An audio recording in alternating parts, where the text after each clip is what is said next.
대부분 우리가 인생의 문제를 만났을 때에 내가 살아가는 반경 안에서 위기가 찾아옵니다. 엘가나라고 하는 사람의 가정에 한 문제가 생겼습니다. 부인이 둘이 있었는데 한 아내는 자녀를 출산하지 못하고 한 아내는 자녀를 출산한 아내입니다. 한나와 분인나죠. 자, 그런데 이 두 아내 가운데에서 미묘한 감정의 문제가 생겨서 굉장히 집안에 힘든 문제가 와 있습니다. 여러분, 남편 엘가나가 자녀를 낳지 못하는 한나를 굉장히 사랑을 했습니다.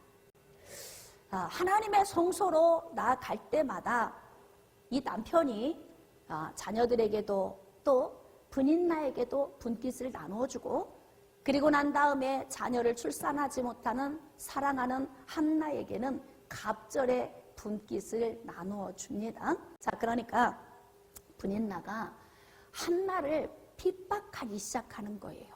그래서 한나가 너무 괴로워서 먹지도 않고 울고 있습니다. 자, 이런 상황에 남편이 와서 이야기를 하죠. 여보, 내가 10아들보다 낫지 않소. 자식이 없어도 괜찮아. 난 남편 사랑만 받으면 돼. 이쪽이 좋을까요? 아니면 남편 사랑은 못 받아도 자식이 있는 게 훨씬 나아. 어느 쪽이 좋을까요? 기왕이면 남편 사랑도 받고 자식도 있으면 더 좋다. 말할 것도 없지요. 남편의 사랑은 받지만 자식이 없는 여인보다 비록 남편 사랑은 좀 덜 받아도 자식이 있는 분인나가 조금 더 낫다. 자, 그러니까 한나는 매일같이 괴로운 거죠. 여러분, 이 상처가 쌓여가면 어떻게 된다고 했어요? 미움이 되죠. 미움이 자라면 증오가 생기죠. 증오가 겉으로 표출되는 것이 뭐예요? 분노예요. 분노. 그러니까 결국 지금 엘가나의 가정에서 일어난 이 사건은 어찌 보면 한나 인생의 위기입니다.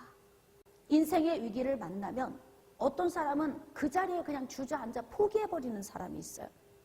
또 어떤 경우는 오히려 후퇴해버리는 사람도 있습니다. 위기 아닙니까? 한나에게는 인생의 위기입니다. 여러분, 사실 남편의 사랑은 좀 못 받더라도 자식이 있으면 대신 위로를 다 받아요. 그러니까 분인나는 당당하죠.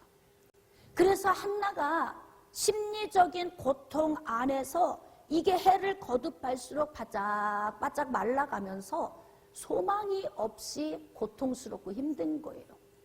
자, 그런데 한나는 남편의 사랑을 받고 있지만 임신하지 못함을 인하여서 분인나로 말미암아 격분을 당하고 괴로움을 당하니까 한나가 하나님 앞에서 계속 울고 먹지 않는 이러한 무기력함에 빠져 있는 거예요.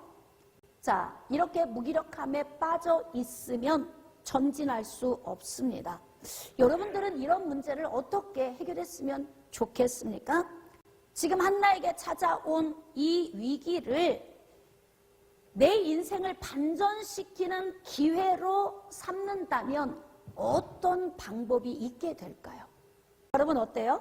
자녀 없어도 남편이면 10아들보다 낫습니까?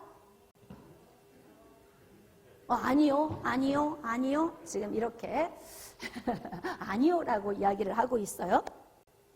그러니까 남편이 와서 아내를 달래도 위로가 안 되는 거예요. 자, 그러면 이 문제를 적극 돌파하기 위해서 한나가 분인나를 공격하는 건 어떨까요? 로마서 12장에서는 절대 악을 악으로 대항하지 말아라.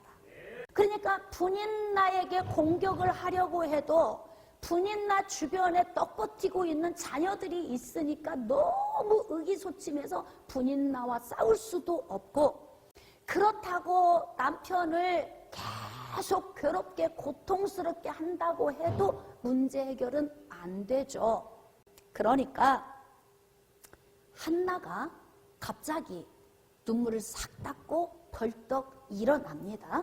자, 여러분, 우리 인생의 힘겨운 문제를 만나면 이 위기 가운데에서 가장 먼저 이 문제를 반전시킬 수 있는 것이 무엇이냐면 그 자리에서 벌떡 일어나야 됩니다.